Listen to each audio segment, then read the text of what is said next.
Ciao tutti. Welcome back to another episode of Calcio Culture. This is your host, Vos, joined by both my co-hosts, Logs and Motts. We just concluded match week 28.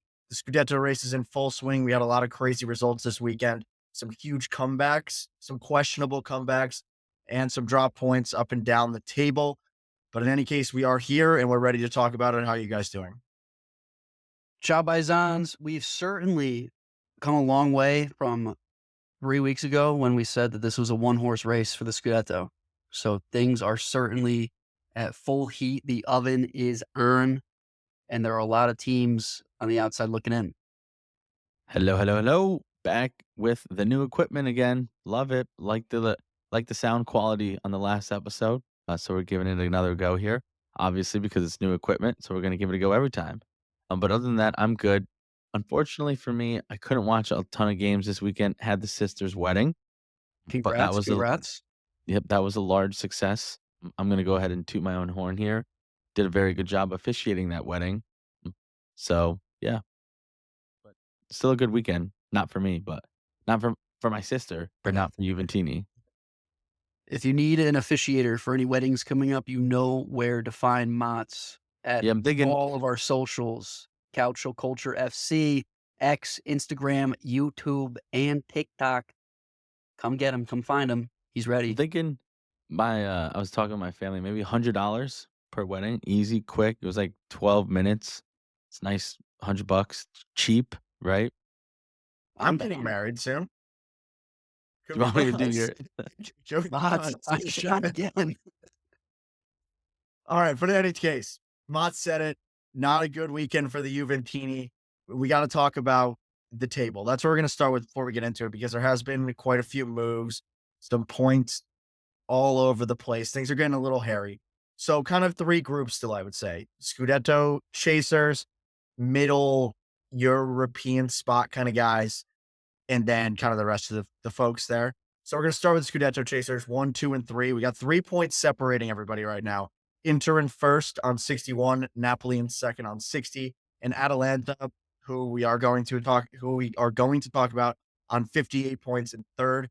We thought they might be falling away. They certainly have not. Same thing with Napoli, and Inter just haven't been able to pull away quite yet. And we thought they maybe would with some of the games they've had. I can go here. I was definitely wrong. Not Inter's race to lose. Very much Napoli's in the race. I still don't know if I believe in Atalanta, although they just mercied my squad. But they have a tough run of games coming up. I still think it's Inter's race to lose, but based on Inter and what we see week in and week out, they very well might lose this race. Is it wrong to say that on their best day, Atalanta is the best team of the three? On their No, very best day. no, Inter on their best day for me still. Yeah, Inter same. played Atalanta off the park the first time they played, and we got that game coming up, and I don't see that going any other way. It I is know. just crazy. It's crazy, though, that the Atalanta ceiling is where it is, and they consistently underperform that. But they still are in this race. I still see them finishing top two. Or do they overperform? I mean, you have to think about it. Atalanta's wage bill isn't nearly as much as Inter or any of these teams. So you can argue that they underperform, but you can also argue that they constantly overachieve as well. So I don't know. I don't know if the wage bill has anything to do here. I still think that their ceiling is incredibly high on any given weekend, and they consistently don't meet up to that expectation. They obviously did this weekend, but I do think that they have the ability to finish top two here, and I think one of these teams falters. How are they underperforming then if they're in third place, 3 points off the Scudetto? Because they easily could be in first. I mean, you could say that about we know that they underperform their XG all the time. All the time. yeah, but this season of the Serie A, I think you can say that about literally almost every team that's in like the top 5. I would say like if they had a couple games go their way that didn't, they're looking in first place just because it seems like this year the Serie A, the teams just no, you don't have a perfect team. Everyone has their faults and they're very clear faults, and they those faults allow them to be beaten any week. So I think you could say that about every team. That was really well stated, Mods. I fully agree with that, and that is exactly summing up what we've had this season. Nobody's perfect. There's some great things everybody's doing, but nobody's quite there like Inter was last year. Like Inter was perfect last year is the only way to describe it, and nobody's there this year. But moving it on, it's like the European competing spots. It's a stretch to say any of these are in the Scudetto race, I would say. So we're probably gonna go 4, 5, and 6 are starting to go out in a place of their own. We have Juve in fourth in that last Champions League spot on 52 points, Lazio in fifth on 51, and then Bologna in sixth on 50. Interesting group here. Like any of these teams could still get into that fourth spot for me. We saw Juve stumble this weekend. We saw Lazio stumble today on Monday, and we saw Bologna get it done in a game where I think early season Bologna probably draws that game, but they've kind of been snowballing into a better and better squad. So that one's interesting. Do you guys want to talk about that? Or do you want me to keep going here? Roll it on. Roll. In seventh, we have Roma. They're 4 points off of the sixth place spot. Eighth, Fiorentina, 1 point behind Roma. Milan in ninth, 1 point behind Fiorentina. That's an interesting group of three right there, because I think Roma is the best looking team of everybody. Milan is probably the worst looking of all of them. And then Fiorentina kind of in the middle, maybe stumbling after this weekend. I'm not exactly sure. Fiorentina's had a rough run, and this is the second time this season they've kind of gone into the spiral. Granted, they were missing their two best players for a couple of weeks. They are now back, and we're going to talk about that a little bit. But for me, I only see Roma having a chance of really breaking in. I would even take it a step further and say Roma is the best looking team from 4 to 9. I agree. Roma's one of the hottest teams in all of Europe. Forget Serie A. I mean, they're certainly one of the hottest teams across the continent. And what Ranieri is doing out there is just something out of a book that I have not read, because this is incredible. Yeah, the game I would love to see, I don't know I don't even know if it is happening, but Roma Bologna would be a really, really interesting game. I think those are the two best teams in this group. But moving on, we're kind of in no man's land beyond there. Like going to the bottom part of the table, Monza dead last. They are 10 points off of relegation, so they're pretty much dead, I would say. Venezia 5 points out of relegation in 19th place, and then Empoli has that third spot right now, 22 points. Ahead of them is Parma with a 2-point cushion, then Lecce 3-point cushion, and then Verona with a 4-point cushion. And Cagliari, Tyler Verona, also 4-point cushion. Still dangerous down there. This could still go down to last match day. Any updates from you guys who you think is going down? Because I believed in Empoli, but I don't know. They've been really bad, and Verona has started to pick it up again. Like when they had that nice bit of form at the beginning of the season where they were a little bit more open, scoring some goals. They look good. And I still think Cagliari is better than all these teams, but they haven't pulled away yet. Well, what's interesting to me is Venezia, 3 straight draws. And when you're at that portion of the table, a draw means a lot more than a draw at the top of the table. And when you look at the bottom 5, there is 1 win across those 5 teams in the last 5 weeks. So getting draws consistently could get you out of a spot there. Empoli, playing as they are, have been absolutely horrid. Parma can't seem to get the job done, even though they are the one with the 1 win. And I still think Lecce is dog shit. I really do. But that's my take here is it's Monza going down. Empoli looks like they're going down. They have not played well in months. And I still think Lecce goes down. Venezia to pull out a miracle and stay in Serie A. Drake gets it done. I defended Venezia adamantly at the beginning of the season, and they're starting to do right now what they did at the beginning of the season. Just impossible to play at Venezia. And they're just not gonna. They're gonna revert. Like they lost all their several of their best players in January. So I don't think they're gonna. They basically committed to going down, is what I had read January as. So I'm not gonna sit here and say they're staying up. I kind of like Lecce going down for whatever reason. I just don't believe in them. I also think those jerseys that are so ugly, so would love Terrible. to see those go down. I kind of really want Empoli to stay up just so it's not even worse looking for Juventus that they lost. It's already bad enough that we lost to their C team, but then if we lose to their C team and they go down, it's just an even worse look.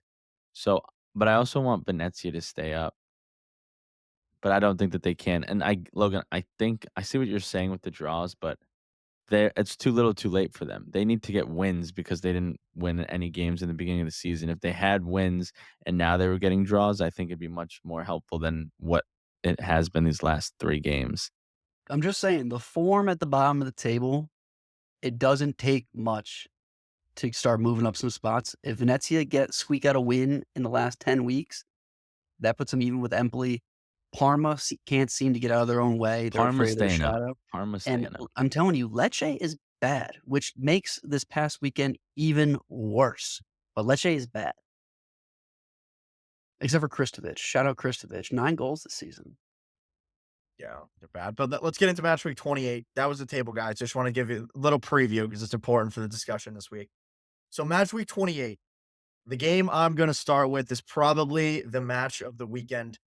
Atalanta at Juventus. I think we all expected fireworks in this game. I don't know about Motts. He might be scared of every Juve game that goes on now.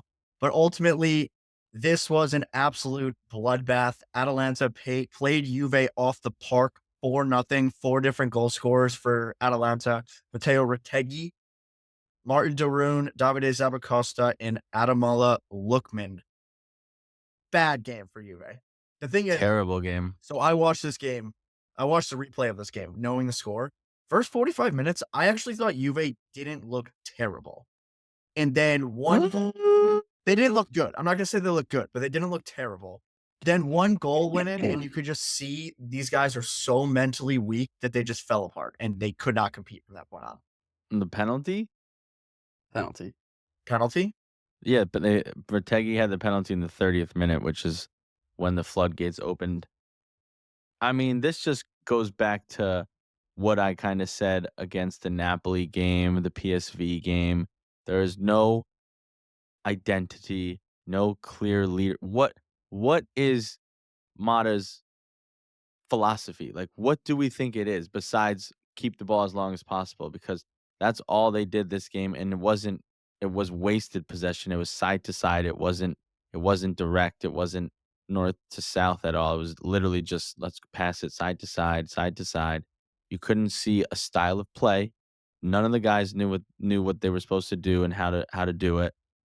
Matteo on the commentary constantly said this, and I very much agreed. Why is Nico Gonzalez playing on the left and Yildiz playing on the right when Yildiz's preferred position is on the left and Nico's preferred position is on the right? Doesn't make any sense. Coop Miners gets subbed in. They sub him in at right wing. What are you like? Yeah, That that is was nuts. That was clearly on crazy. Motta right there. So what's on Motta is doesn't did not relay the message of how important this game is. Juventus wins this game, they're in the race. I never ever said Juventus was in the Scudetto race. I still don't think that even if they won, they would have been in the race, but they would have at least like you could have pretended, like you could have sold like, hey, we actually have a chance. I never thought we had a chance, but you need to so number 1, didn't relay how important the game was. Number 2, no desire, right? No one out there wanted it at all.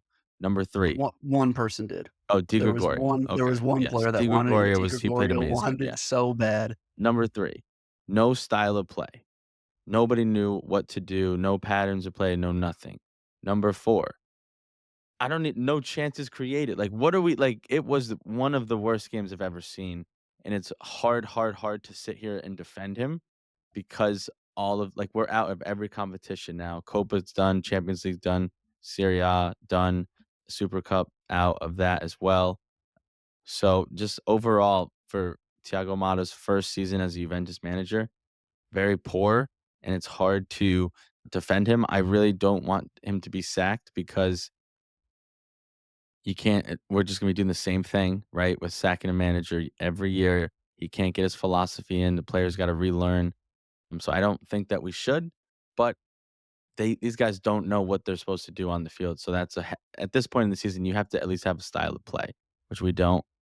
And then just to take it one step further, and I'll let you guys go. I also put a lot of this blame on Giuntoli pushing out whoever he wanted and making sure he bought the players he wanted. Nico Gonzalez is a pure example. Why did you push out Chiesa and then buy Nico when Chiesa is a better version, right?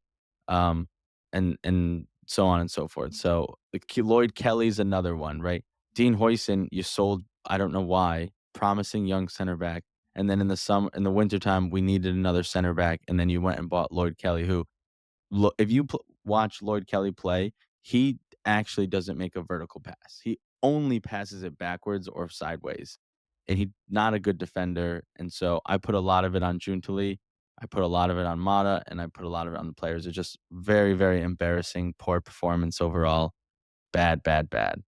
Question for both of you, and look, I'll let you answer first. I think we've all been on defending Mata. You're not sacking him this year. He should be around next year. At what point does that change? Because now it's been a long time and nothing has really improved. The thing that you can point to is they've lost 2 games in the Serie A this year. But for me, this was a little bit of a head turning moment where I was like, okay, maybe he's not the guy. Because the way Juve set up in his player selection and the way that they played, it was almost like he had never watched Atalanta play before. They were just set up to be counterattacked nonstop, like 2 guys back. And it just, exactly what Atalanta want to do. And he just played into their hand beautifully. And this is what happens when you let Atalanta do their thing. They just destroy you. And it was just shocking to me. So I just want to get your thoughts there. Yeah, I just want to do a quick review of the goals because I think it'll lead into where I discount some of this. But first goal, penalty, not McKennie's fault. He's kind of flailing. I mean, just naturally your arm's going to be out there trying for balance. It was a handball. That's a penalty. Retegui still doesn't know how to take penalties. I'm not sure that was a great penalty. Slotted it home, fine. Then there was 2 goals where that could have been It saved. was I mean, definitely a great penalty. Do you agree? Yeah, He guessed the right what are way, we had a talking great about? That jump, was a and he put great it right in the penalty. corner. I've seen better. Pulisic had a better one. In any case, then you have the Lloyd Kelly turnover, and Dusan makes the best pass of the season to Lookman. So those are just pure turnovers. Vlahovic slipped. Kelly's bad. The third goal was actually quality. I mean, Back kill. when you have 2 Atalanta defenders combining for a goal like that, that's when you know it's just not your day. So, okay, in my opinion, one real goal from a tactics point of view, but this was the first game that I've watched Juve where 100% of the issue starts with Motta and player selection, player positioning. He doesn't know where to put these guys. Cambiaso is certainly one of their best players, if not the best on his best day. And he can continuously putting him so deep in that formation. I think, Vos, you've said it the most. He's way better up the pitch and can be a defensive liability. He doesn't want to play back there. Stop playing him back there. Lloyd Kelly, bad. Injuries, fine. You have to play him, but he should be nowhere on the pitch. Yildiz, Nico Gonzalez, they probably should switch sides. And then the most frustrating thing for me, which Motts already said, Koopmeiner's playing off the right explicitly, not him floating, him explicitly playing off the right is maddening to me. So from a player management perspective, this sits entirely on Motta. And it was the first time where that was the most apparent problem for Juve this season, in my opinion. So this was first day where I'm like, does Motta get sacked? And to answer your question, if they don't finish top 4, I think the conversation has to be had. If they don't finish top 4. Now, again, made a big jump coming from Bologna, even though Bologna's good. Made a big jump going from Bologna to a big club like Juve. So that's one challenge in and of itself. Dealing with a ton of injuries, which we talked about at length. Bremer being the best center back when he goes down.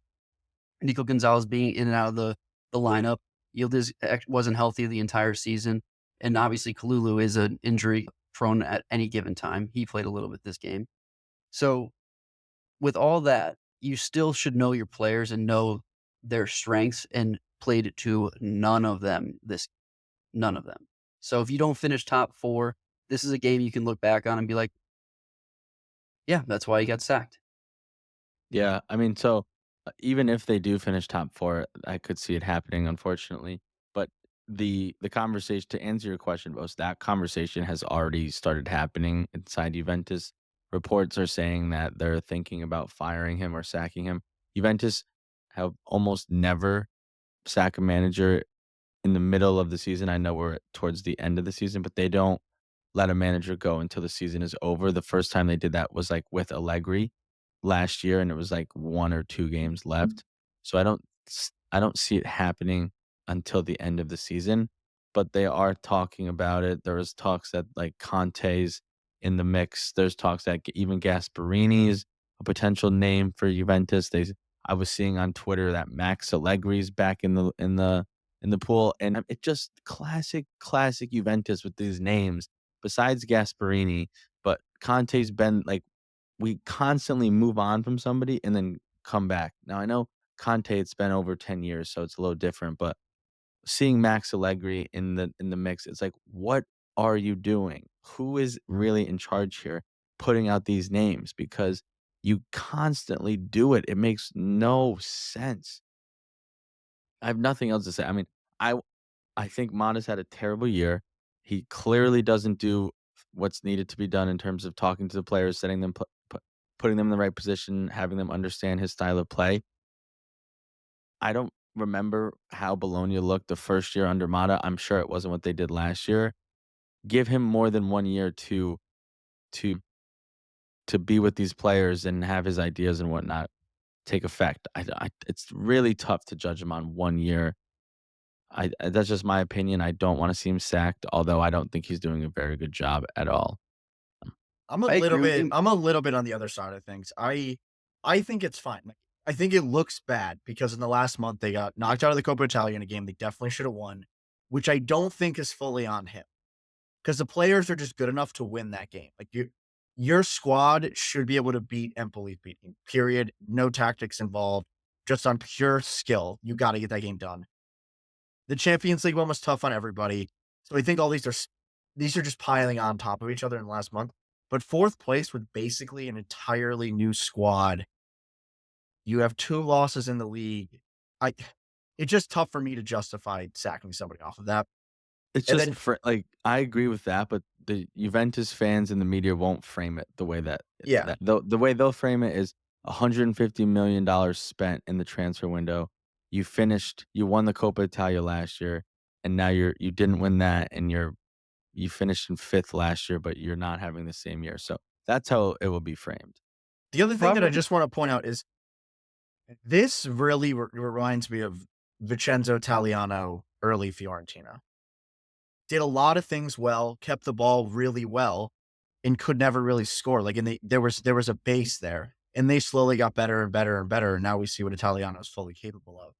So you got to give them time. And I still think it's crazy that this is a conversation right now. But I mean, that's just me. What I didn't like in this game was that there was no adjustment to dealing with Atalanta. Like, I would have loved to see him play another center back in this game at either right back or left back to just kind of help deal with that. Because, look, I know you said that Juve kind of beat themselves, but it's also Atalanta brought the game to them, pressed the shit out of them. They had 19 shots. So I don't think you can sit here and say Juve just beat themselves. Atalanta didn't do enough. Atalanta just beat the shit out of them, I think. And Motta did not set his team up for success with his team selection, playing a traditional right winger at right back in Tim Weah, who's been great there all year. But this isn't the game to do that. And the same thing with Cambiasso on the other side. You're just setting yourself up for failure. Yeah, I mean, I'm the biggest proponent of not sacking managers after X amount of time, especially within 1 year, unless it's catastrophic. But the thing that I want to touch on is, okay, they only have 2 losses and 13 ties. But unlike a lot of these other teams in the table where it's more of this game could have gone their way, those ties for the most part, and shout out Paolo, at this point today, most of those ties should have went against Juve. A lot of those have been dropped points through and through. And so I think that's a huge difference when you look at the season from a Juve perspective. I wouldn't want to sack Motta. I can see why they do it if they don't finish top 4, but I'm trying to figure out why. Like, are we biased because of the name Thiago Motta that we shouldn't be sacking him? If this was another name out there, would we be more so inclined to be sacking him? I'm not sure. I do think that there's a little favoritism here because we love this guy and he's thoughtful, and his time at Bologna was tactful and a beautiful rebound of a team. So I'm just curious if there was a different name at the helm today, would it be a Yeah, different if it was storyline? Allegri, I'd be stomping my feet to get him out of there. Well, Yeah, you were but that's stomping the your feet. difference. That's the difference.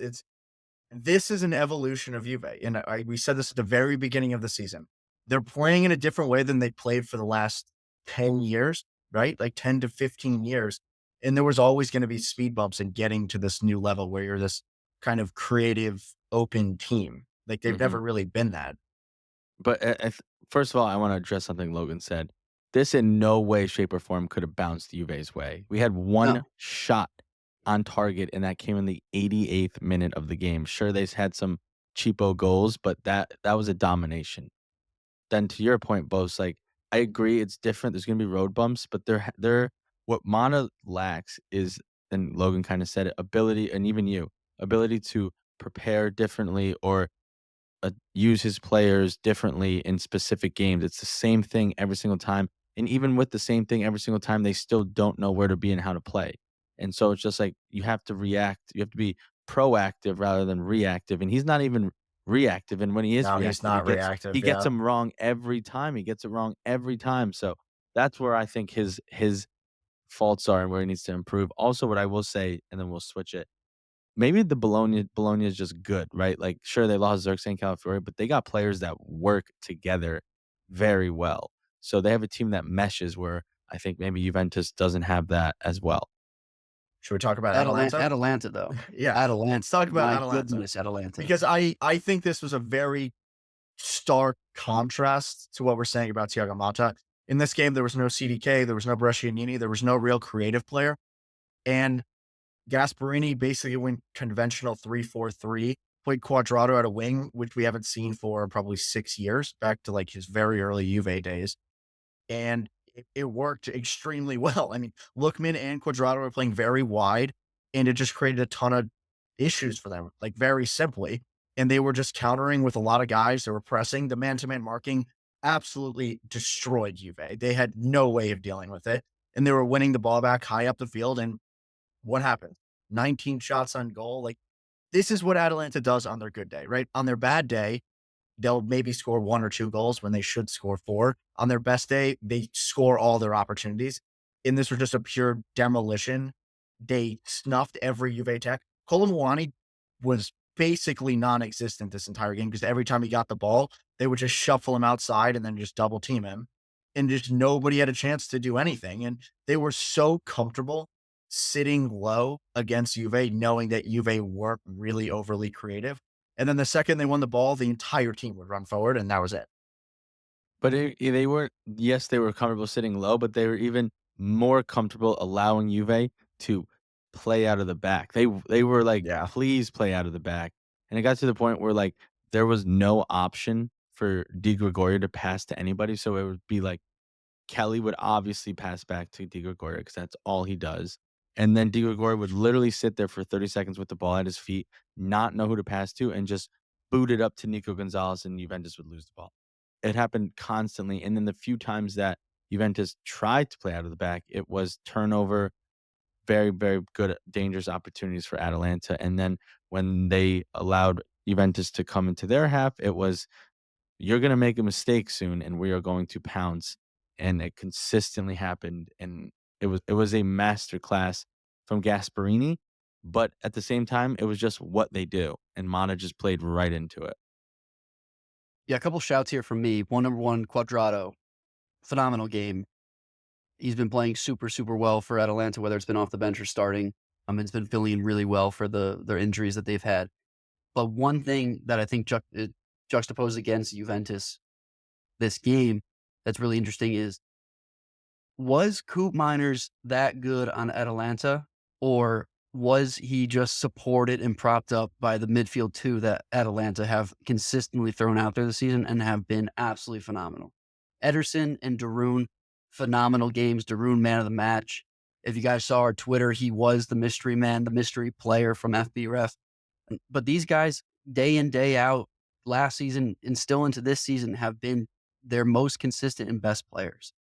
I mean, obviously, Lookman and Retegui are going to get the headlines for the scoring numbers, but Ederson and Darun being able to hold down a midfield too, in a world where a 3-4-3 is very rarely executed well.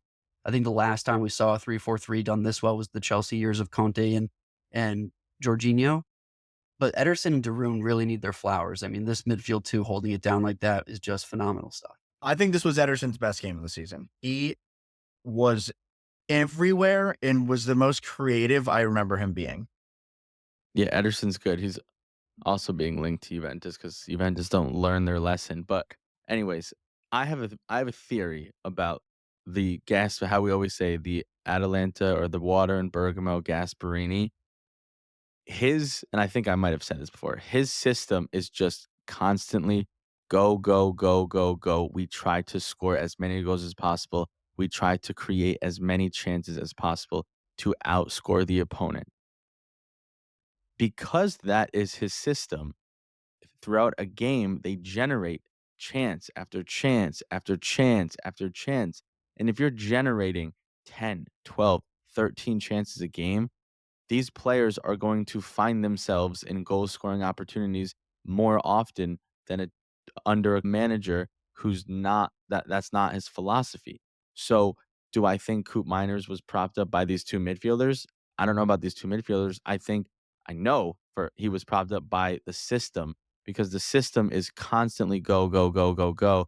And Coop Miners being in that position enough times and having being the player that he is with his left foot finished a lot of those chances, right? And we've seen that with a lot more or a lot of other players in the Gasperini system who leave, go somewhere else and can't do it again and come into the Gasperini system and then all of a sudden they look amazing.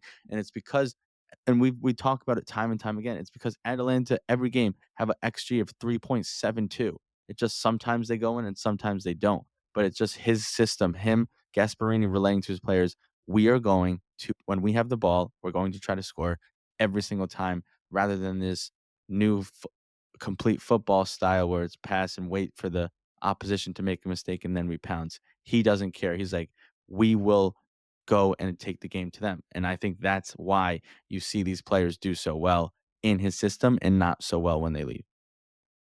The system is really interesting, and I want to pose a question to Vos because I think he's the most well versed in terms of this play style. So Gasparini is doing this all out 100% counterattack press with guys that are ancient. Quadrado on his last leg. Zappacosta's getting up there, 32, 33. Darun is old. Kolasinac is old. Jimziti is getting up there. But they consistently are able to play full 90s at this go, go, go. And the one thing I want to ask you, Vos, is how do you compare this to a Red Bull system where their counterattack, their go, go, go, they're always on top of the other team, yet Gasperini is doing two things with this system. One, he's doing it with legs that are much older. Red Bull systems are done with guys that are 22, 23, 24, up and coming. And then on top of that, this Atalanta team is much more eloquent than any Red Bull system that I've ever watched. How do you compare those two? I don't think it's as eloquent. I don't think Gasparini's system is as eloquent, I would say. And the main difference of the two, and this is why you see the Red Bull team. So the Red Bull teams press in a much more like structured sense is the way I would think about it, where they're more covered. It's kind of like four lines essentially, right? So like so it's basically like four lines of pressure. So you're covered at the back. Atalanta don't cover themselves at the back. That's the big difference. Everybody's pressing and everybody's man to man. Red Bull don't do that man to man. They do more ball goes to a corner and we freak out and we try to get it. And then when we win the ball, we just kick it up as far, like get it as far up the field as we can. Atalanta's way more off the cuff, I think, is what I would say, in that players have the freedom to kind of drive the ball with at the feet and like run into space rather than win the ball back and then kick it up to a winger. It's everybody's so far up the field already and just can go anywhere. It's utter chaos. Like, Red Bull is more controlled chaos. Atalanta is pure chaos, and that's what we're gonna do. On the fitness side of things, I have no idea how Darun is playing 90 minutes. I have zero idea, and it's insane. The whole system is insane. The other thing, when you look at another huge difference, Red Bull, Atalanta, you don't see Red Bull center backs playing 1-2s at the top of the box. Like that's this Atalanta team. You can do whatever the fuck you want. It's just chaos. I think for the fitness is sometimes the reason why they might stumble every now and Yeah, then, and true. why I say Atalanta's Atalanta, because some of these guys just can't do it, and Gasparini's like, I don't give a shit. Like this is what I require you to do, and so then they have games where they draw 0-0 against Venezia, although they should have won that game. They But should have won that that could game by a be million. one of the reasons why sometimes the fitness of the players can be seen when they quote unquote stumble. I would also say the other piece of this is Red Bull is more focused on creating high percentage chances than Atalanta are. Atalanta play with the wing backs, and they're much more concerned with, okay, we have an opportunity to get the ball into the box. Let's do it 100% of the Mhm. Oh, I They would say they're probably the only team in the world that thinks that way. It's not let's wait until we have the best possible chance. It's I have a chance to play a good pass. I'm going to play it 100% of the time, no matter what. If I think I can get it there, we're gonna try it. I would take it a step further. I have a chance to put a ball in the box, not even a good pass. Who knows what can happen when it goes in the box, but let's put it in. One more thing I'll say, and then we'll move on from this game.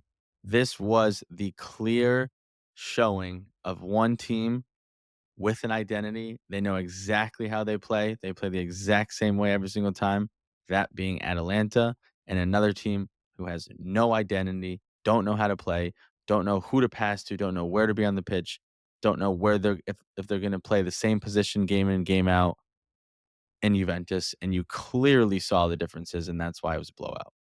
First time since first time Juventus lost in home at in Torino 4-0 since 1960s. I'm Not good. good. Going out to another team, not good. I don't want to spend too much time on this one because I would personally say nothing's really changed, but we got to touch on it. Milan went to Lecce and won that game 3-2. I don't think that tells the full story. They went down 2-0 in this game, courtesy of Nikola Krstovic, scored two great goals. Milan then went on to battle back and got 3 goals. I literally don't know how they did it. For me, I thought this was their worst performance of the season, even with the win. And I kind of came away and I texted you guys, I don't see any positive takeaways from this game. I thought it was another lack of desire sort of thing. And I just think they were very lucky to score 3 goals on the minimal chances that they created. One of them was a penalty, which Lecce really poorly gave away, I would say. They did not it was a bad foul, is what I would say. And I thought this was Lecce losing and not Milan winning. And there's no reason Milan should ever be down 2-0 to Lecce. Yeah, this was really, really, really bad. This was a horrible game to watch from a Milan perspective. I'm not going to get too deep into it. I will say that there were a ton of chances actually created. We had 3.6 XG. We'll take away zero point 0.9 from the penalty, but I mean, still, that's an immense amount of XG. A lot of that came from the second half. When Leão came on, we were a completely different squad in terms of the want, which was different than the rest of the season. One takeaway that Vos, you pointed out while we were watching, when Leão crosses the ball, magical things happen. And the fact that he doesn't do that on a consistent basis or a calculated basis is beyond me. And that's something that needs to change. He's very close. Again, we talk about his ceiling. His ceiling is immense. And if he can just be a little bit more pointed sometimes, that can change the game entirely. His ball into Pulisic was beautiful. Pulisic, all he had to do was just get in front of it. It could have hit the tip of his pinky and it would have gone in. So Leao just needs to we beat the dead horse. He just needs I to have be a more question. consistent. Motts, please go ahead. Do you like his when he makes those crosses? That was an amazing cross. Do we think it's kind of a shot and a cross, and he doesn't know what he wants to No, do? no, because he's been doing It's a this cross. for so long, he just never crosses. Like I have when I first started watching this league and Leao was like coming onto the scene, I always was like, this guy should just play off the right. Cause it was when Salamakers was off the right, and I didn't think Leao was like a very clinical finisher. He clearly still isn't. And he would just cross it like this all the time. I'm like, let's just put him on the right and let him cross it in because it's so much better. And I think now he almost refuses to do that because he's been built up as this guy. Like, you're not that guy. He's not that guy. And he's been built up as the goal scorer of this team. And really, he's more of a creator than a goal scorer. His goals are not goal scorer finishes ever. He just drives it into the box and just hammers it in when he's at the 6-yard box. If he if somebody sat him down and said, you're gonna have 10 assists this year, that's your goal, he would definitely do it. He should, and especially having a really good nine, is a total game changer. Speaking of said nine, one thing that boggles my mind as well is that Santi Jimenez continues to come deep and receive the ball in our half of the field. Reiterating what you just said about Leao, Santi's not that guy. He is not a pick up the ball and transition it to the front lines. He needs to be the last man next to the defense at all times. His touch isn't that great. It's Dusan-esque, and his left foot is phenomenal. Just let him be in scoring positions. Let him be Giroud. Even though Giroud actually had a great touch when he would come back, just keep this man at the front lines and don't let him come back. We don't need him there. Reinders is there, Fofana's there, Moose is there. Let them do their job. If they want to do it, they don't tend to do it. But Santi should not be the guy coming in receiving deep. They did it a couple times against Lecce. It was just completely and utterly frustrating. One last quick point before I make a sincere apology.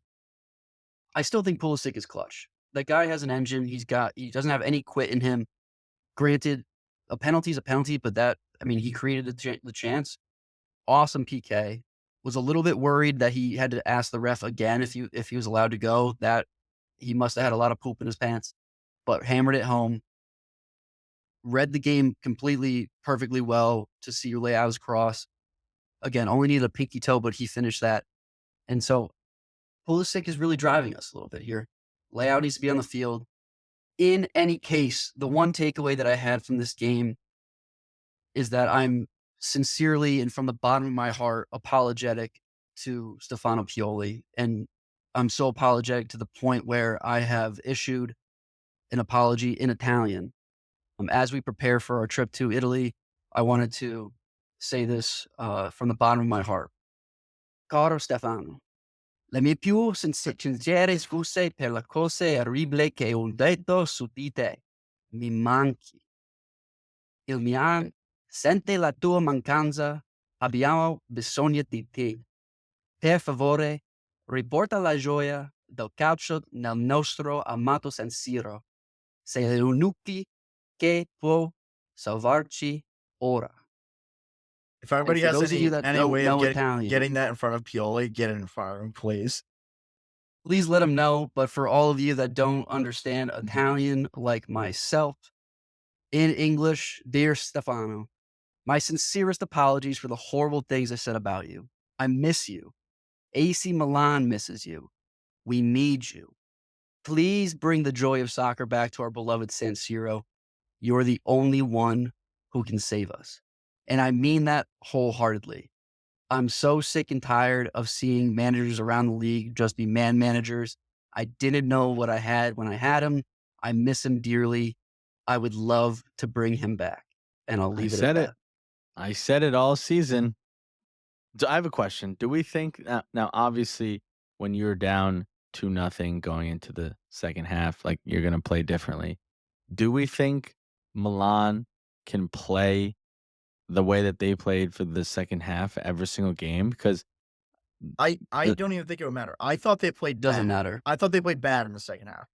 This was They didn't play well. When I tell you they didn't. Yes, they had a high XG, but they did not create a lot of chances. Like they got bailed the fuck out. They should not have won this game. We got bailed out. We had a lot, no doubt about it. We had a lot of chances. Let's not get that twisted. But there was no system to it. There was no pattern. It was the classic Milan where we simply just by the physical skill of some of our players, we just were better than Lecce. And Lecce maybe got a little scared. He just got a little scared and they were skittish the entire second half. And so I don't think it would have mattered if we played like we did in the second half. That was just us being better players 1v1. That wasn't any team skill. That wasn't anything besides we are just better than Lecce. And I don't think that translates to any other game the rest of the season. I mean, I'll say Santi Jimenez needs to stay on sides for that first goal. It could be a completely different game. So bad. I mean, that was horrible. You shouldn't even be close to being offsides in that position. But this offsides thing is just completely bullshit. No, on that one, there is zero excuse for being offsides. I don't care if you're a pinky toe offsides. His tricep was offsides. It doesn't matter. He worked it out too much this week. His tricep was offsides. There's nobody there. You cannot be offsides. Like this team is just so mentally not in it. And they won this game, and I feel worse about them than I did last game. It was such a joke to me. One thing I have to say that was also just crazy. Gabbia and Shaw Oh, They played like this was a scrimmage. So did Kyle Walker. Everybody did. They were Teo playing like it Teo was did a his scrimmage. Teo did his like where he doesn't run back on defense as always. But yeah, that's one thing I was gonna take away as well is that you guys need to figure out center. Like that is number one in the summer is who are going to be our Well, starting what I center don't back. understand is how has Tamori not been given another chance yet? Like everybody has been so bad, and he refuses to play Tamori, no matter what. Tomorrow he runs No, around because he I think plays it's with Pavlovich. Him I and think Pavlovich are like the duo. I think because Tamori, like Sao at the very least when he's defending is so structured and Tamori runs around with the chicken with his head cut off, just doesn't know where to be in terms of like the structure of the defense. Where Gabby especially is like the one guy who knows the like his role and rules and where to be in terms of to help the team. Shaw is oh my god brutal. He is Him and brutal. him and Pavlovich are Pavlovich. I see it glimpses, and then I see glimpses where it's like whoa. No, I mean, Shaw hasn't had a good game since he played against Hoyland 2 years ago, and so so I'm gonna have to move on from him. But let's just move on from this game because again, it's the same thing week in, week out. We shouldn't have won this game. We stink. If I wasn't a Milanista, we wouldn't have been talking about this game as long as we have. So let's just move on to better teams. Moving on to a great team that Mott said was not going to be able to keep up, and they very much have. Napoli hosted Fiorentina, and this was in utter demolition of Fiorentina. They did score a goal. Napoli won 2-1. They should have won by more, and Fiorentina should have scored 0 goals. This was another Antonio Conte masterpiece, and I think it went on to show that Palladino is not prepared to be in the discussion with managers like Conte yet, and I think we knew that, and we liked everything he's done this year, but he is not used to playing and winning games like this. This was a massive game for Napoli and a massive game for Fiorentina, and Fiorentina basically couldn't get the ball the entire game. Napoli played with Billy Gilmore and Lobotka again, which worked really well. And it was a little bit more of like a traditional 3-5-2, 3-4-3 kind of thing, with Raspadori playing a little bit more inside and Politano being forced into a little bit deeper of a role. We got the best out of Raspadori and the best out of Lukaku in this game. And I was watching this game, and it felt like Fiorentina from like 3 years ago. They had no business being on the field, and that is with Gudmundsson and Keane on the field. Just it was utter demolition. And you said it last week, Luke. If Napoli can play like the way they played against Inter, they're gonna beat everybody, and that's exactly what they did. And it was I'm sitting here and I still can't believe I was watching this game like, oh, it's gonna be a great game. Like I really think Fiorentina like might be able to get something out of this. No, just snuffed them, and there was nothing to be had anywhere on the field. Notably, I have to point out Kolpani, Folaranchu, Mandragora, Zaniolo all out. I don't think anybody on that makes a difference except for maybe Mandragora. I thought he's been very good this year, but he's not going to help you create opportunities. He can help you sit in that low block. And on the flip side of things, Napoli are still without David Neres and Zambo Anguissa, who are arguably their 2 best offensive players. Again, I mean, you pointed out. I'm gonna give myself a little toot of the horn here, but Napoli should keep the style. It's working. It works. They had 8 of their 10 outfield players. Their average positioning was in the front half of the field, which is not your typical Conte style. And I think a lot of that has to do with Bill Gilmore. That's a huge difference for them. He's a different style player than Zombo, and Zombo does get forward. But I think that having Billy out there to work with Lobaka on ball has been a great change for them and a great change of pace. Their ability to stay forward, not just get forward, but stay forward and stay on top of the opposing team is making a huge difference. It worked against Inter, it worked against Fiorentina. These are not bad teams by any stretch of the imagination. And so if they can continue to play this way, which I said hopefully they will, I think that this is a Scudetto winning team. And one thing to, again, another pattern out there, and Vos, you said it right before you watched him score, though, Raspadori is allergic to finishing. He gets into the right spots. His IQ is high. He knows how to play the sport. But when he gets the ball at his feet, he he loses brain cells, and it just doesn't equate to anything else on the pitch. He did put another goal in. Game-winning goal. He's on a bit of a hot streak here. He's got a couple of goals in the last couple of games. Maybe it's a confidence thing and he can turn that around, but every time he gets the ball, it tends to be a black hole and it goes to their team. But this Napoli squad and this new style, you got to watch out if you're at the top of the table. First time this season, I'm saying it. I think they're going to win it. I do. Well, so me and Vos now on the other side of this, but Motts, you haven't been too hot on your favorites this year. I mean, listen, I said after they played against Inter and dominated Inter, I said Napoli are very much back. I was wrong. I was only wrong for what, 3 weeks there and they were stumbling, but Conte getting that draw against Inter, but the way that they dominated, he now knows. And Conte's won multiple Scudettos. He's won at one at Chelsea, right? Like he knows how to win trophies. So he's going to look at the remaining part of their schedule and they have a couple games that are big, right? They got Milan coming up. This was probably one of them. The Milan game coming up, Bologna, and he's going to say like if listen guys, these are the 3 games that if we get all 3 points, the rest is just take care of business. Like Conte knows how to do what Thiago Motta can't do, and that is relay to his players how important some games are and how important they are to get all 3 points and to die for the badge and do whatever it takes to get a win. And you saw that today. They obviously handled Fiorentina. They could have had 4 goals. I think De Gea had a masterclass of a game. He was standing on his head back there, making a ton of saves. And I really just think that this is all Antonio Conte going to his players before the game saying, if we win this game, we are in prime position having 1 game a week compared to Inter's every single competition. And we have an easier schedule coming up than they do. We just have this game, the Milan game, and the Bologna game. And then other than that, we're going to be favorites in every game. And we just have to do our job. And you saw it was exactly like the second half that they played against Inter was this whole entire game. Constant pressure, constant attacking, wanting to score goals. And even when they score, like you see all the players, even Conte, how extremely happy they get. And they're happy for their teammates as well.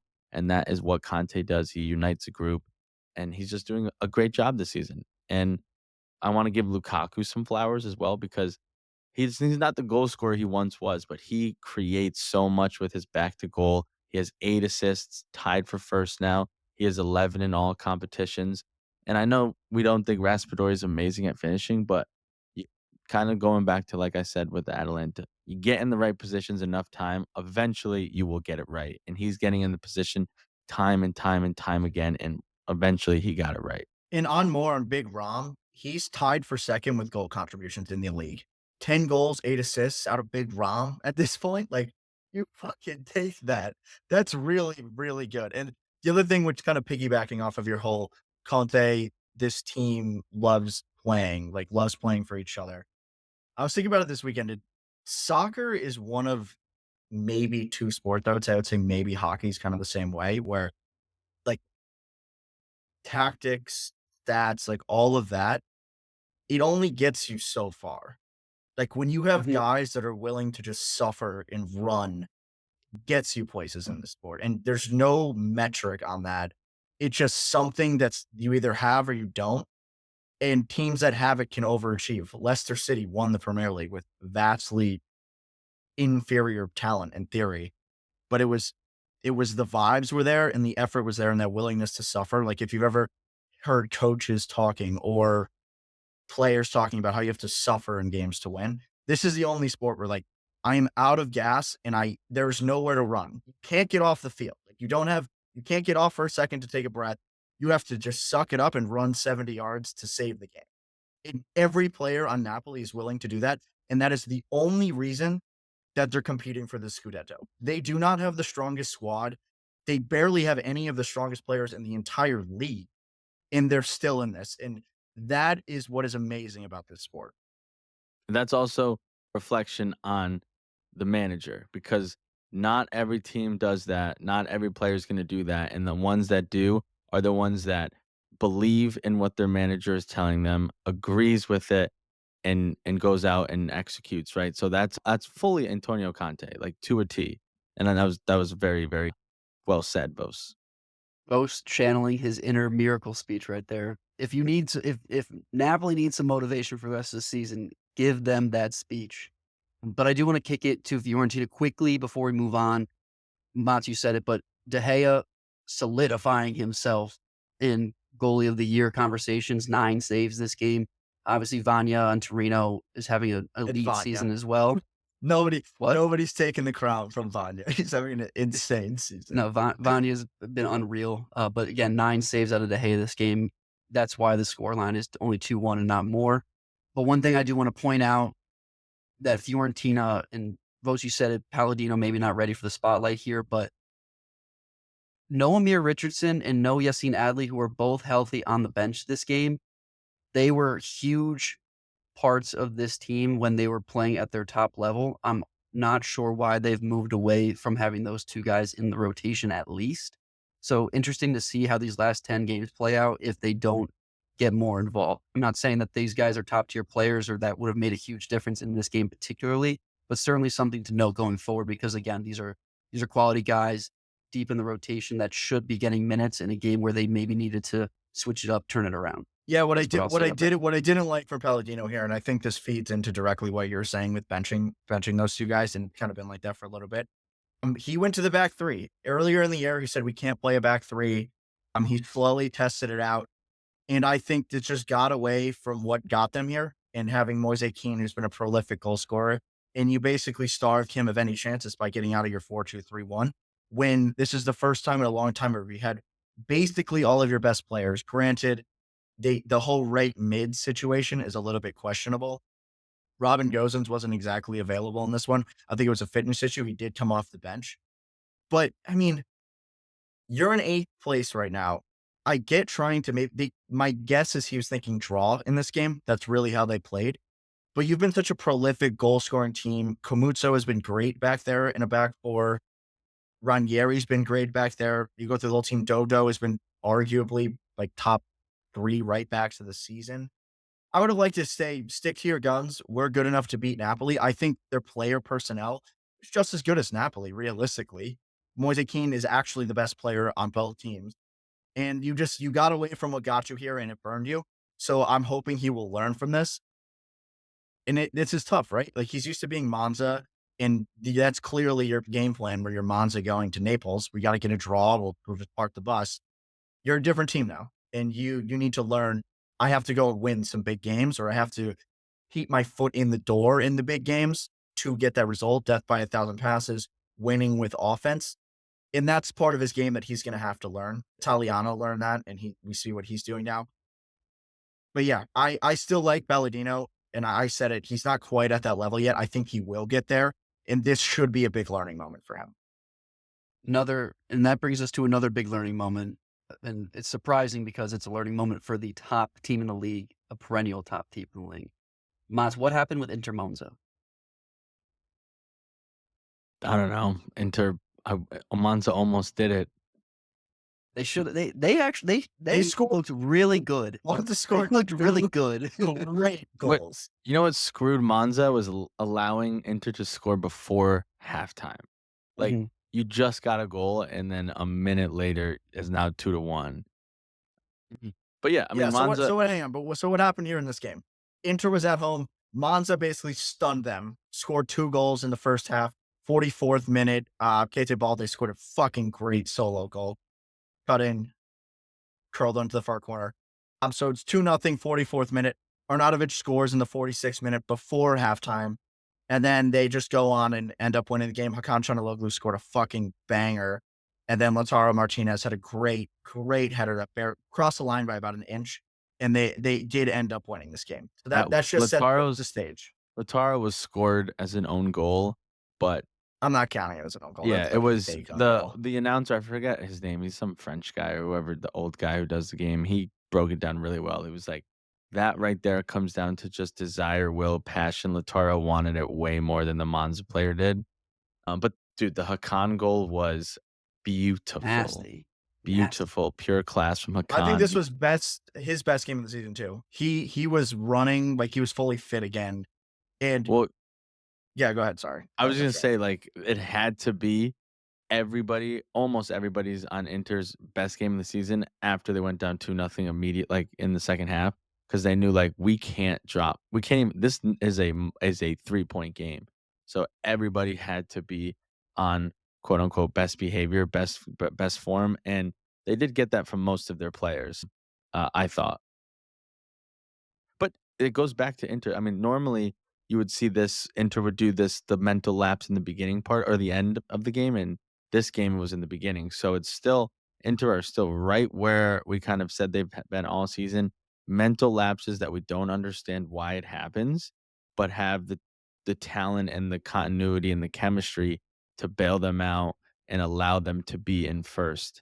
But if you want to win the Scudetto, you cannot allow this to happen if you are Inter.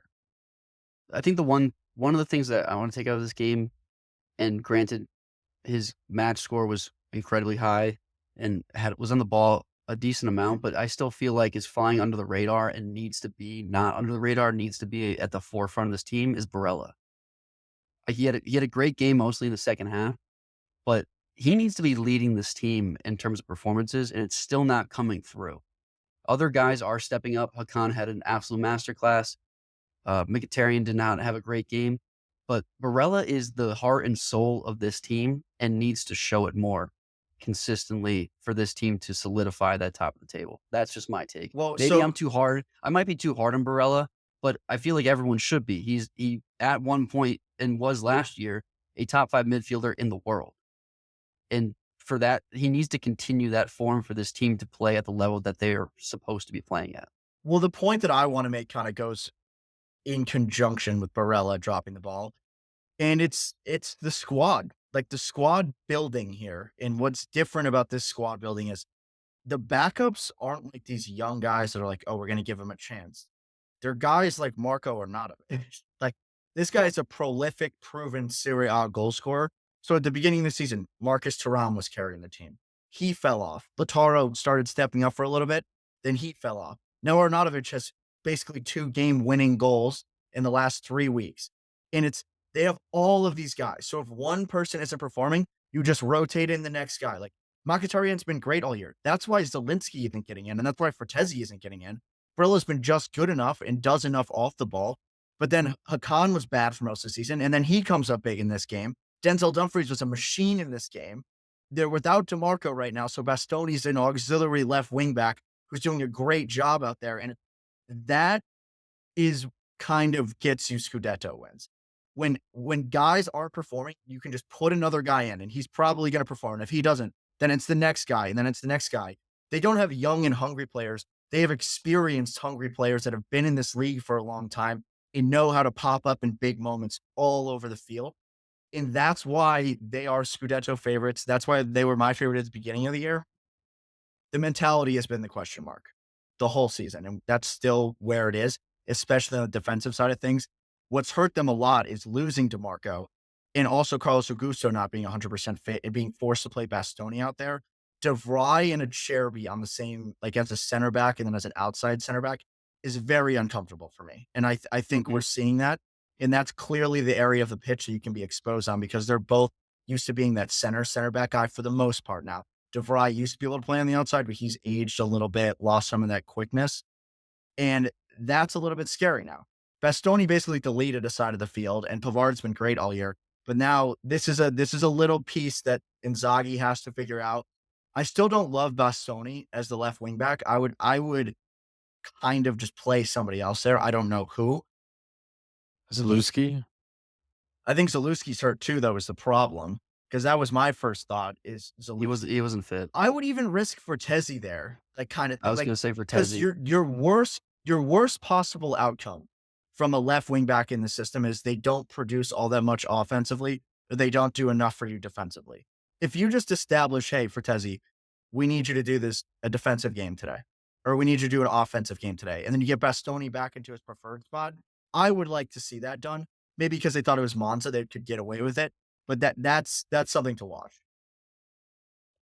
Yeah, I mean, To your point, they have proven players who have been in this league, won Scudettos, have scored big goals, and have been there, done that. And for some reason, in my opinion, I don't think Inzaghi goes to them enough, for whatever reason, and that goes back to the rotations, and that I think plays a little bit of a factor in Barella not having the best season. We have to think about Barella has played. He hasn't most of the Inter players, Barella specifically. I'd also say Lautaro, they play every game for their not Lautaro, but Barella definitely for even for international, right? And Barella does the same thing for Italy. It's running up and down the pitch, game in, game out, and you gotta find games where you can give him a rest. And I don't think Inzaghi does it enough, especially with having Fertezzi in Zelensky. Like he didn't play Zelensky at all in Zelensky's favorite or more preferred role in the Barella spot. And it's like, why did you sign him if you're barely going to use him? But now Zelensky got injured this game. He got subbed on in the 70th minute and subbed off in the 73rd. And I believe he's out for like a month and a half. So even less rotation for the games to come with the Coppa Italia and the Champions League in the middle of the week. So gonna be tough stretch of form for Inter, and I just think Inzaghi's gotta rely on the guys that he has because, like you said, Vos, they prove it when you give them the opportunity that they can get the job done, and for whatever reason, I don't think he relies on his depth enough. One thing I just want to take away from Monza, again, looked great for the first 20 minutes or so. 2 great goals. A lot of bright spots that you can point to, but the one that I want to point out, selfishly, Kevin Zaroli looked awesome at points in that game. 18 years old, a Primavera player for AC Milan, had done more in a 5-minute span for Monza in this game than I've seen Camarda do the entire season for AC Milan. Learning curve here, you need to loan out those players. You need to give them time on real teams. We don't do that. Zaroli, thank God he's gone out. He's going to get some experience, come back to Milan. But there was one play where Zaroli absolutely bodied the shit out of Jan Bisek. Now, if you guys are not familiar with Jan Bisek, great player. He is 6'5", 6'6", German behemoth. And Zaroli played him off the ball, held him off, drew the penalty, drew the foul. Great play out of an 18-year-old. Need to see it more from a lot of other teams to loan out their younger guys, give them real minutes. Good on Milan. Cool. On to the next team, everybody's favorite team on this podcast. So we want to succeed. You know who we're talking about. They haven't lost a Serie A game since December 15th, and it's AS Roma. They beat Empoli 1-0 at Empoli at the weekend. And honestly, they should have won by a lot more. Pellegrini missed a sitter. Shamordov missed a sitter, and Mateus Sule scored an amazing goal. Near post strike. He's starting to heat up now. What I loved about this game is Roma once again rotating the squad. We've been highlighting Ranieri doing this so well. They're competing in the Europa League still.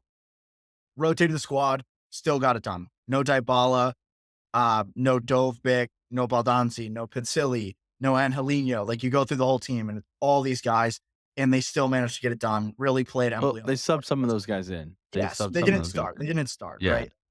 That's my point. And they're just absolutely flying at this point. I don't know who's going to stop them in the league, really.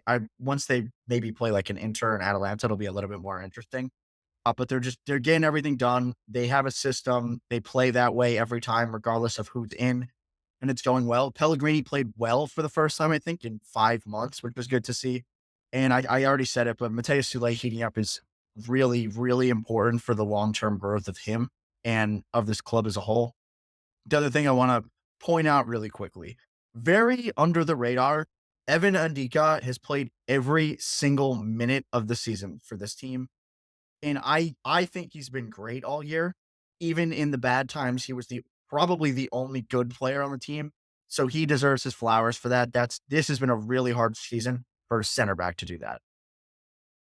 And Dicka had a really tough, he struggled his first year coming out of the Bundesliga, but has been a stout defender, obviously, all 90 minutes, all Serie A And games went heart attack also. for Roma. But to talk about the back line specifically, I mean, not to say that Empoli is the best attacking team in the league, but I mean, they completely shut them down. One shot on target, and Dika, Hummels, and Victor Nelson in the back was a phenomenal pairing. One thing to note, no Mancini, he's suspended, but they look great without him. And shouts to Ranieri, Hummels is playing phenomenally well. Really, really great to see him get into form here. And he's obviously shown it year in and year out throughout his entire career, but I think that it's great that he can slot him in.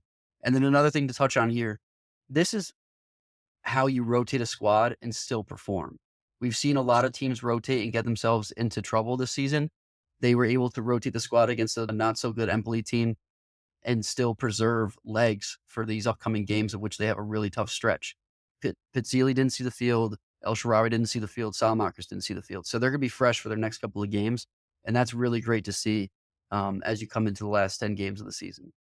This is also fresh off of a ginormous win against Athletic, their Spanish who they play, Athletic Club or whatever their names are. Athletic Bilbao. Yeah, Bilbao. 99 or stoppage time goal to get the 2-1 on aggregate going back to Rome. So that's huge. Oh wait, no, that one was in Rome, wasn't it? Yeah, they're going That one to was in Spain now, Rome. yeah. Yeah, but still huge to have the advantage. But in terms of the league game against Empoli, this was utter domination. Sule should have had a goal. He had a goal in the first minute. He should have had 3 assists. Pellegrini should have scored. Shomurodov should have scored. I don't know how the fuck you missed that. All you had to do was tap it, and he fucking slammed it off the crossbar. Kone dribbled around the goalie and then hit the post. This was an absolute demolition from Roma. And once again, I kind of go back to what I said against Atalanta. Roma now have a clear style of play. No matter who you plug and play, it's going to be the same way. And it works. They believe in it. They believe in their manager. And so no matter who plays where, it works. They know what to do. They know where to be. They know how to play. They know what they're trying to do. And that's what you get when you have a system that works and players believe in it. And that's why Roma's finding the success. They can win 2-1. They can win 4-0. They can win 1-0. They can win whatever way that they need to. And they are riding this momentum. And who knows where they'll finish at the end of the season with this momentum. Yeah, and the last thing I just want to say about Roma that I don't think we've really talked about, that it just kind of dawned on me now. With this season they've had to rotate. They've had to throw guys in there that they haven't really expected. And one of with what's happened over the last 3 months and Ranieri taking over and everything going so well, I think what may have been forgotten is this year, what they kind of stumbled upon that is going to be a huge part of the evolution of this club going forward and competing for Scudettos in the next 3-4 years. Baldanzi, Pizzili, Divine Wrench, like all of those guys are going to have a huge part in this, whether they're starters in 2 years or coming off the bench in these big games where you need to rotate. And even Shmordov, I would put in that. I think he's been good all year. He hasn't scored a ton of goals.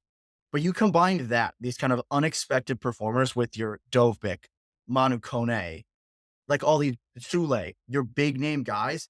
This is squad building to win Scudettos. And they're at the very beginning of that. They might fuck around and keep Ranieri. Why would they let him, I mean, I know he's an old man, but Yeah, he might be done. I would try to convince him to stay the way he's got these guys playing. Yeah, I mean, he's even got Brian Cristante playing well. So I don't know. I didn't think that was gonna happen. We're keeping it rolling. We gotta wrap up match week 20. Bologna went to Verona, won that game 2-1. They got a little bit lucky. Verona missed some chances, but Bologna just getting it done. We've been talking about it. Genoa went to Cagliari, played out a 1-1 draw. Interesting enough, Piccoli 7 goals on the season. Very hard Cagliari team to get goals in, so I really like that. I hope he goes to a bigger club in the summer. And interesting for Genoa, Logs, you had pointed this out. Pinamonti on the bench didn't really make a ton of sense for me. I guess they're kind of playing with house money at this point. Doesn't really matter all that much for them. They're going to be mid-table. But Pinamonti's got 8 goals. We really like him. Venezia went to Como, tied that one 1-1. I have no comments on this game because I actually did not get a chance to watch it. Anybody? Anything interesting? Venezia just squeaking it out. They're just grinding out some points here. Again, they could stay up. Como's good. I had my sister's wedding, so that was fun. Torino went to Parma. They were up 1-0, then up 2-1, and then Parma ultimately tied it 2-2 game. Massive result for Parma. For Torino, I think it's a little bit like, how do we motivate to win every game now? Like, we're going to finish mid-table, but Torino's still a scary team. And then the last game, Shea Adams. Shout out Shea Adams. Mitch Adams balling, playing fucking phenomenal. And the last game that happened today, Udinese went to Lazio. Massive drop of points for Lazio. They tied this one 1-1. Udinese, Florian Thauvin got on the score sheet again, and I am completely spacing on who scored for Lazio, and I don't have the game up. Oh, it's Romagnoli. It was Romagnoli. Romagnoli did Yeah, score. Romagnoli scored. I just want to point out in this one, really interesting. No Ravella. Again, I just don't think he was fully fit. He was on the bench but did not play, and they played bad without him. Still struggling for goals without Castellanos, which I think was a little bit expected. And the last thing I want to say is this is the first adversity that Baroni's seen all season. Things have kind of just gone well, and now it's not, and he's got to be the guy to figure it out. Well, this is the shakiness that I was pointing at Lazio when we talked about them 3 weeks ago. Didn't come to fruition until maybe now. Really important they get back on track next week because this could be a snowball effect and they could drop extremely quickly. Logs with the hot take right there. That's important for Lazio to get back on track. I'll go back to one of my hot takes that I said in the beginning of the season. That's looking really good. Roma to finish over Lazio at the end of the season. Here come Roma, and there go Lazio. Yeah, and Logs also has a jersey on Milan finishing top 4, so let's keep that in the back of our minds. Other things we got going on this week, guys. We got European competitions in the Champions League. Inter is hosting Feyenoord going into that game with a 2-0 aggregate lead.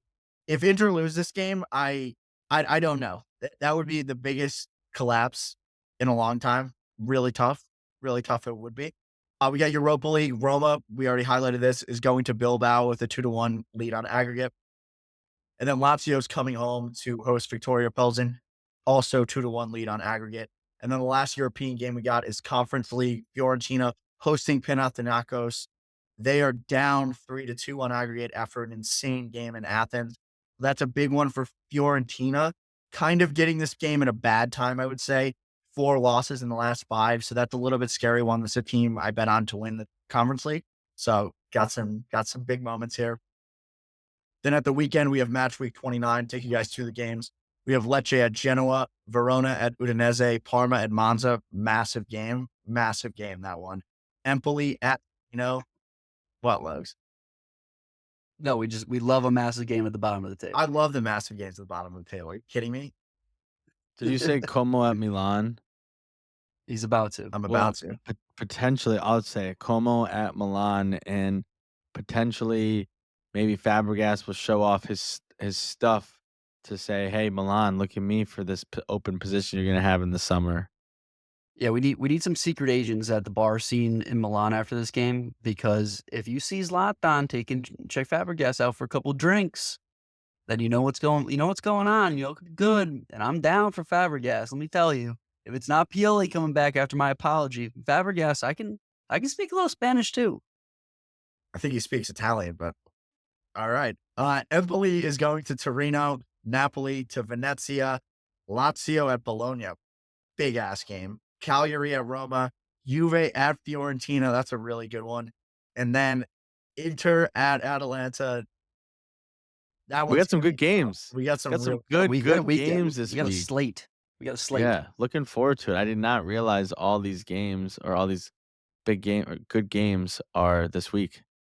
Yeah, when good games leads to very difficult Colpies. I fucked up again this week's Colpy. Logs and Motts hit. I took Lazio and I should not have. So that did not hit. Logs is really hot. I'm really cold. I'm actually really hot on all my other Serie A bets, though. That's the funny thing. Just the ones you don't share with the rest of us. Crazy.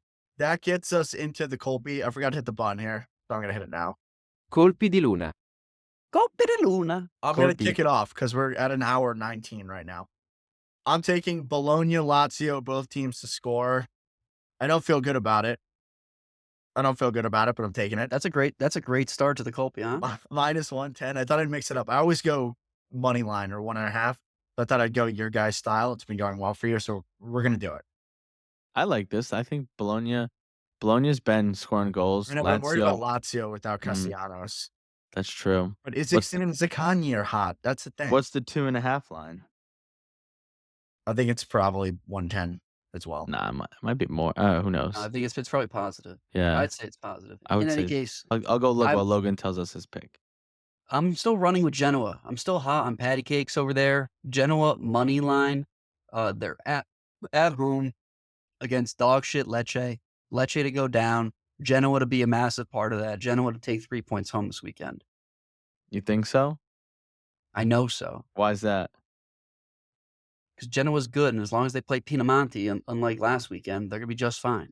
I don't love that leg out of you, Logs, but Vos, the over 2.5 is plus 115 if you want to take that. I think I'm, you I'm sprinkle. sticking. I'm sticking. sticking? Versus card. I think you sprinkle on that, to be honest. I'll be sprinkling. Well, I am going with what I feel is a very secure pick. I obviously was the first one to put a leg or to pick a leg because my pick is going to be like why everyone should have picked that one. And I have Inter Atalanta over 2.5. That's old reliable. I like to bet the over 2.5 lines. And last time Inter played Atalanta was like 5-1 Inter.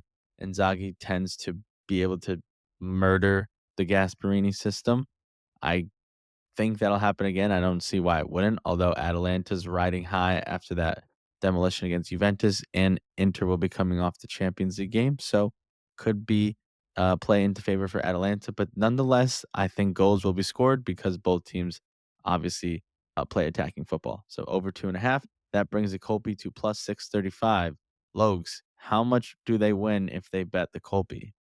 Listen, you bet the Colby, you bet all 3 legs. We're gonna start tracking it for you guys to see how much you're up. Unit betters. If you bet all 3 legs and the Colby, you're definitely cash flow positive out there. If you bet $100, you're bringing in 735. It's plus 635. It's a juicy one this week. It is above 600 again. Bet the Colby. Don't ask questions. And with storylines like we have for this weekend, bottom of the battle of the bottoms, battle of the tops, couple of rivalry games in there. Juve Fiorentina, Juve and Juve's farm team. This is gonna be a great weekend. Stay alive, stay frosty. Bet the Colby. We're Yeah. done. Follow That's a us, wrap. subscribe on YouTube. You know where to find us. Follow us, rate us 5 stars, comment, like. It helps us promote and reach more potential paisanos. We appreciate you guys. Thank you so Yeah, much. Keep commenting. Shout out to the Frasco Bros. We had another comment this weekend. Who do we want to see come up to from Serie B? I did note Cesna. This is their fucking badge. I am a stout Cesna fan. The Seahorses would love to see them come up. They're currently 6th in Serie B. Keep commenting. Where's Palermo. Palermo? Because Vos, didn't you say that in they the fell in the off. beginning? They fell off. Yeah. Yeah, it's Bo looking, said it's that looking if like he could. Spezia, Sass. Sassuolo's coming back up. Yeah. They should be up, so that's good. So should Palermo. So Manchester City should really figure that out over there. Yeah. They should. But, The City all right. group is lacking. But you guys know where to find us. I said at the beginning of this episode. I will continue to say at the beginning of the episode because I'm not sure how many of you guys last this long. But you can always find us on on X, Instagram, YouTube, and TikTok at Calcio Culture FC, and on your favorite streaming sites, Apple Pods and Spotify. The real Motts. ones last this long. The real ones do last this long. Motts, congrats to Steph. New members of the family coming in. Take us away. Paisanos, thanks for sticking around. Like I said, the real ones are still here, and they know the famous sign off. Do not be a gagoots, and Forza Calcio Culture.